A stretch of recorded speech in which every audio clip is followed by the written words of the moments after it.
E agora sim, vamos falar aqui no Jornal Jovem Pan, que você pode acompanhar também com imagem, da medida que foi baixada pelo governo, que permite a escolha de reitores temporários para universidades federais durante o período de pandemia, é a MP 979/2020, que está publicada no Diário Oficial da União de hoje, eliminando a necessidade de um processo de consulta pública ou lista tríplice para embasar a definição desses nomes. Na prática, o presidente pode intervir diretamente no comando e restringir a autonomia das instituições.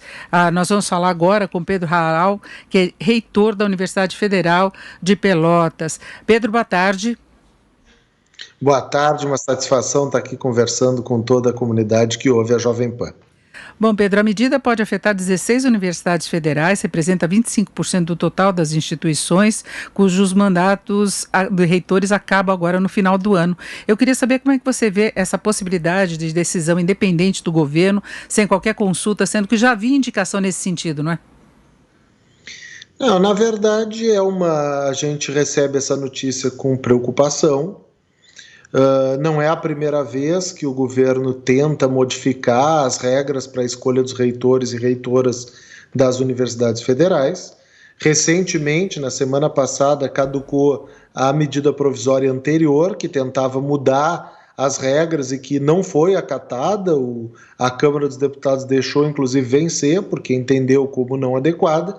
E uma semana depois, o governo lança, então, uma nova cartada para tentar interferir na autonomia das universidades federais. É uma medida que, além de inconstitucional, não faz qualquer sentido, não tem nenhum motivo para acreditar que, tendo em vista a pandemia, as universidades não sejam capazes de fazer as suas próprias escolhas de reitor. Todas as universidades estão funcionando a pleno vapor, com uma série de atividades. A Universidade Federal de Pelotas, por exemplo, da qual eu sou reitor, tem saído na mídia, e já conversei com vocês aqui inúmeras vezes, estamos conduzindo a maior pesquisa do Brasil sobre o coronavírus. Então, as universidades têm total capacidade de fazer seus processos seletivos normalmente agora durante a pandemia. Então, é isso, a gente recebe com surpresa uma medida que fere a nossa autonomia, que é garantida pela própria Constituição do Brasil. Agora, da outra vez, o governo não foi adiante com relação a essa medida, é uma medida que depende ainda de ser aprovada pelo Congresso, né? É uma medida provisória, ela pode valer com um determinado período. Agora, as universidades vão se mobilizar contra essa iniciativa? As universidades já estão mobilizadas. É certamente que essa medida não será aprovada, eu já posso dizer isso com a maior tranquilidade. Toda a Câmara dos Deputados e o Senado Federal já estão debruçados sobre o tema e certamente que essa medida não passa, mas ela promove o que talvez seja o objetivo, ela promove o caos, ela faz com que tenhamos que despender tempo para combater algo que não precisaria ser combatido. O presidente da República tem todo o direito de que as suas ideias possam concorrer nas eleições das universidades federais, como elas já podem. Candidatos a reitor ou a reitora que entendam que o caminho que o país está tomando com esse governo, eles podem concorrer nas eleições e, se eles forem vencedores, eles serão nomeados normalmente. Então não tem nenhum motivo para que haja uma interferência. A gente não pode esquecer que o poder por essa medida provisória ele foi dado ao ministro da Educação. E a gente não pode esquecer quem é o ministro da Educação do país nesse momento. O ministro da Educação é aquela figura que, num vídeo que se tornou público recentemente, disse que os vagabundos do STF deveriam estar na cadeia.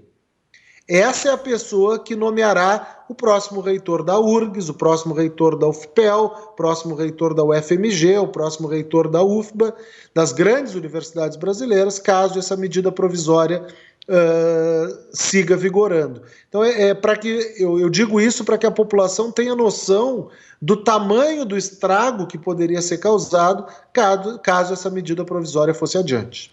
E o texto diz que não haverá processo de consulta à comunidade, escolar ou acadêmica, ou a formação da lista tríplice para a escolha de dirigentes das instituições federais de ensino durante o período de emergência da saúde pública de importância internacional decorrente da pandemia da Covid-19. Isso está no texto da MP, lembrando que a situação de calamidade vai até o final deste ano, não é?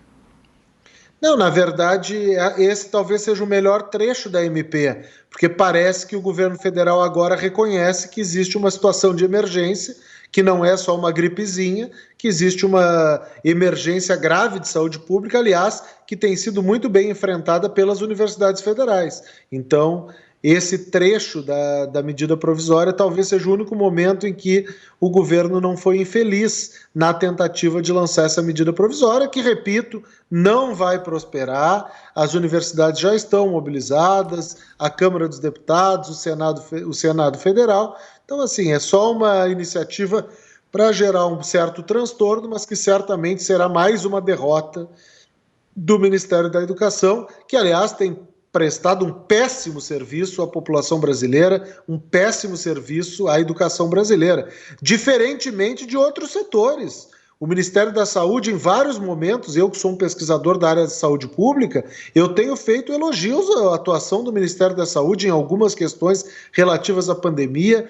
No caso das universidades, dentro do próprio Ministério da Educação, a Empresa Brasileira de Serviços Hospitalares, a EBSER, vem sendo muito bem gerenciada pelo general Oswaldo, que é o seu presidente. Então, assim, não é uma crítica seletiva. O problema é que, da onde menos se espera que venha algo bom, é que não vai vir nada mesmo. E é do Ministério da Educação. O Ministério da Educação está completamente sem rumo, o seu ministro está mais preocupado em brigar com o Supremo Tribunal Federal do que pensar nas políticas educacionais para o país, e mais uma vez bota o pé pelas mãos numa proposta de medida provisória que não faz o menor sentido e que fere a autonomia das universidades.